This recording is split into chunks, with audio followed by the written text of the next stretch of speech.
الحمدللہ رب العالمین والصلاة والسلام علی رسولہ الکریم اما بعد فاعوذ باللہ من الشیطان الرجیم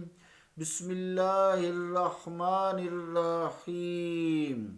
وَيَسْأَلُونَكَ عَنِ الرُّوحِ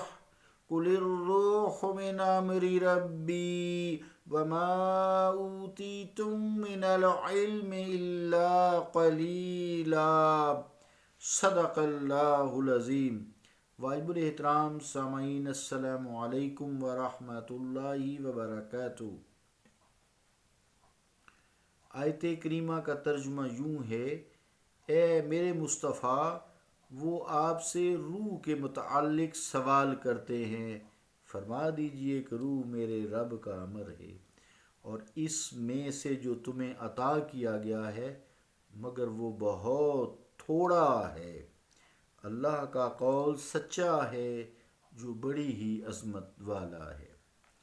عزیزان گرامی قدر، روح کے حوالے سے، چونکہ جسم روح کی وجہ سے زندہ ہے، جب وہ اس سے منقطع ہو جاتی ہے تو موت واقع ہو جاتی ہے۔ انسانی زندگی میں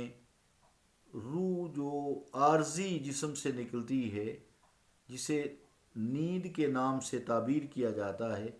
پھر واپس لوٹ آتی ہے، تو اس وقت بھی انسان موت والی کچھ کیفیات طاری ہوتی ہیں۔ بعض کا تو چور آتا ہے، سامان لے جاتا ہے، اس کو پتہ بھی نہیں چلتا کہ کوئی آیا تھا، کچھ سامان لے گیا۔ گھر میں افراد چلتے پھرتے رہتے ہیں، کھاتے پیتے رہتے ہیں، باتیں کرتے، اس کو پتہ نہیں چلتا، کیونکہ اس میں روح نہیں ہوتی نا، اس کی سماعت سلب ہوئی ہوتی ہے۔ بہت سارے نظام اس کے جو ہے سلب ہوئے ہوتے ہیں۔ تو ٹیلی فونک نظام سے ہم نے اس کی مثال شروع کی تھی اور مسئلہ موت و حیات اور فلسفہ موت و حیات ڈسکس کیا تھا۔ یہاں تک پہنچے تھے کہ جس طرح ٹیلی فون کے سوئچ روم یا سیٹلائٹ سے نیچے سیٹلائٹ اسٹیشن سے رابطہ رہتا ہے تو سگنلز آتے رہتے ہیں، ٹیلی فون کی ٹون آتی رہتی ہے۔ تو مراد یہ ہے کہ ٹیلی فون میں یا موبائل میں جو سگنلز ہیں، موبائل میں یا ٹیلی فون میں ٹون کے جب تک اثرات رہتے ہیں تو اس میں اثرات زندگی کے یا اس کے آن ہونے کے نمودار رہتے ہیں۔ جب یہ سلسلہ ٹوٹ جاتا ہے تو جو سگنلز بھی ختم ہو جاتے ہیں، یہ سب کو پتہ ہے، اور جو پرانے لوگ ہیں ٹیلی فون کی ٹون ختم ہو جاتی ہے۔ دوبارہ بحال ہو جانے سے سگنل بھی آ جاتے ہیں، ٹون بھی آ جاتی ہیں، یعنی اس کی سابقہ حالت زندگی والی یا اس اسٹیشن سے ربط اور تقابلی صورت بحال ہو جاتی ہے اور وہ جو ہے رواں دواں ہو جاتا ہے، میسیجز آنے جانے لگتے ہیں۔ یہ ایک جو تمثیلی مواد ہے، اس کو اگر کوئی شخص ذہن میں رکھے اور صوفیہ اکرام کے پیش کردہ تصور موت و حیات کو سمجھنے کی کوشش کرے تو روح کو سمجھنا کچھ آسان ہو جاتا ہے۔ مثلا یہ فرض کر لیجئے کہ جسم انسانی ایک ٹیلی فونک سیٹ ہے، ایک موبائل ہے، یہ اس کو اس طرح سمجھ لیں، اور جو اس کا سلسلہ تار ہے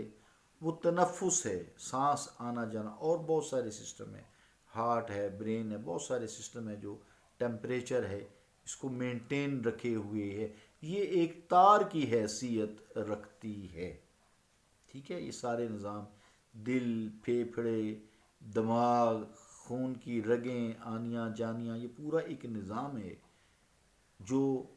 کنیکشن دیتا ہے جسم کو اور جسم کو زندہ رکھتا ہے، اور سب کے پیچھے روح جو ہے وہ کار فرما ہے، جو تقابلی آمنا سامنا اس کا کنیکشن رہتا ہے۔ تو از شمار نفس زندہ ای نمی دانی۔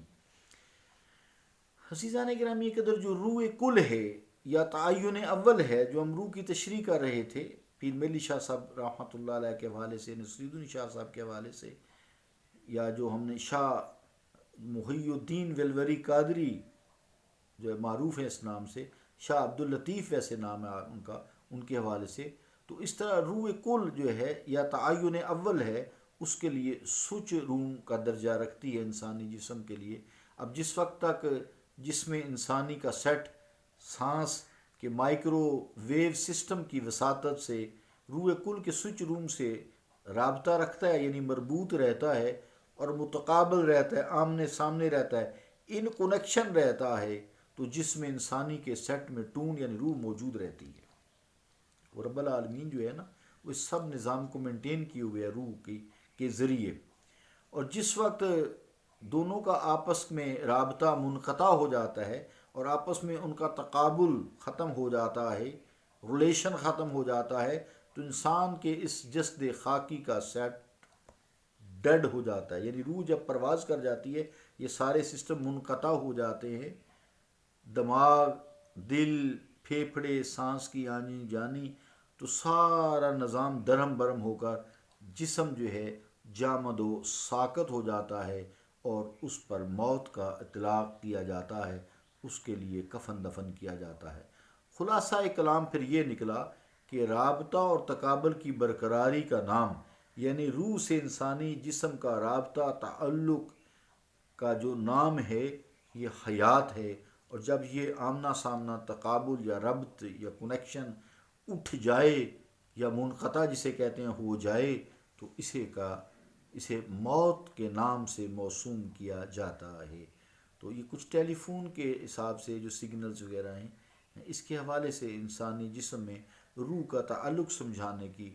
کوشش کی گئی ہے، صوفیہ کرام نے یہ کی ہے۔ اللہ تعالیٰ سمجھ عطا فرمائے۔ اللہ تعالیٰ جب ہمیں روح کی سمجھ آ جاتی ہے، جس میں حدیث قدسی ہے، من عرف نفسہ،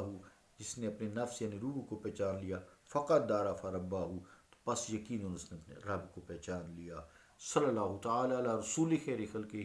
محمد وعلی آلہ واصحابہ اجمعین برحمتک یا ارحم الراحمین۔